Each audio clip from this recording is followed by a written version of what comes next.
Raquel Vadingham convive com mais de 5 vozes em sua cabeça que comentam sua vida diariamente. Elas têm nomes, personalidades e idades claramente diferenciadas, fazendo com que a britânica consiga distinguir perfeitamente qual é qual até mesmo pela forma de falar. Blue é a mais nova, tem 3 anos apenas e é muito triste, mas também muito travessa. Elfie tem 11 e se ofende com facilidade. E desde os 18 anos, Raquel escuta 3 homens em sua cabeça comentando e criticando tudo o que ela faz, como se fossem cientistas em um experimento observando como ela age. Raquel é estúpida ou não vale para nada ou porque não se suicida, e ainda você é nojenta, não te suporto, são algumas das coisas que eles costumam dizer. Eu me lembro da primeira vez que as escutei. Estava na cama e fiquei gelada.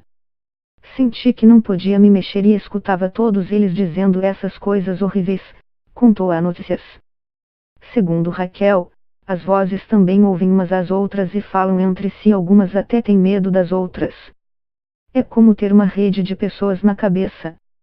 Ouvir vozes é algo geralmente associado a doenças mentais. Mas e se Raquel não estiver doente?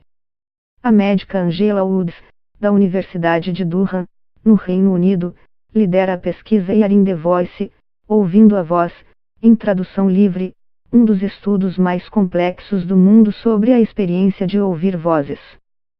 Se você estivesse preso em um tanque, totalmente isolado do ponto de vista sensorial e social, é quase garantido que, após 72 horas, você também começaria a ouvir vozes, afirmou Woods a Notícias. A maioria das pessoas passa por alguma ilusão auditiva em algum momento de sua vida, principalmente durante o sono ou, por exemplo, quando você pensa que alguém disse seu nome. Mas as alucinações auditivas de Raquel são bem mais do que isso. Ela pertence ao grupo que engloba, estima-se, cerca de 2% da população que ouve vozes que vivem em sua cabeça regularmente e que estabelece relações com elas. No entanto, essas vozes não são completamente inventadas. Segundo a médica, as vozes são tão reais como as coisas que vivenciamos no mundo, explica Woods. Os cientistas comprovaram por exames cerebrais que quando pessoas como Raquel ouvem essas vozes, elas apresentam atividade cerebral diferente. É difícil imaginar como é essa experiência. Algumas são negativas, críticas e dizem coisas horríveis. Outras podem ser amigáveis e úteis, por exemplo, dando conselhos ou ideias. A Notícias conversou com um paciente, por exemplo, que escreveu um livro para crianças graças à colaboração de uma de suas vozes. Os personagens distintos que convivem em uma mesma mente também podem falar idiomas diferentes. Geralmente, eles estão fora do controle dos pacientes, ainda que alguns deles digam que conseguem controlá-las de certa forma.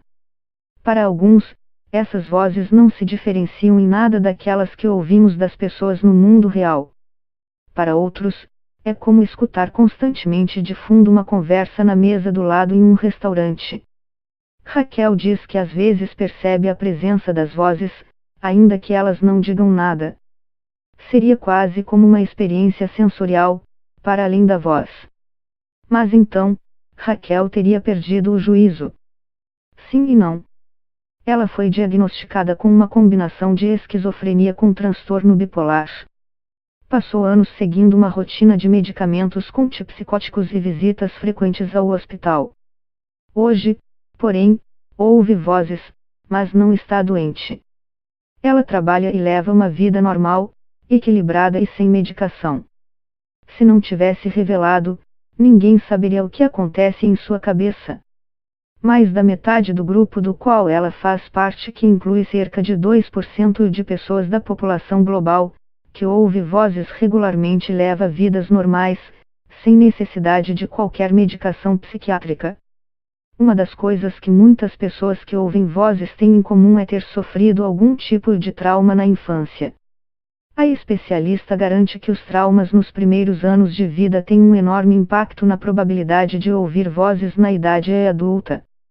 A relação entre a adversidade na infância e ouvir vozes na vida adulta é tão forte quanto a relação entre fumar e ter câncer de pulmão, disse. De acordo com essa hipótese, quando uma criança sofre um abuso, o trauma é tão grande que, como um mecanismo de defesa, os sentimentos que são muito fortes para ela vivenciar diretamente se rompem e se externalizam. Esse é um pouco o caso de Raquel. Para mim, o maior problema não foi só o abuso, mas também tê-lo mantido em segredo, contou a Notícias. Acredito que eu silenciei o abuso e o reduzi, e as vozes são quase como metáforas para isso ou janelas para isso. Mas, seria esse o motivo pelo qual ouço vozes, por causa do trauma? Não sei. Pode ser também que eu tenha geneticamente a capacidade de ouvir vozes.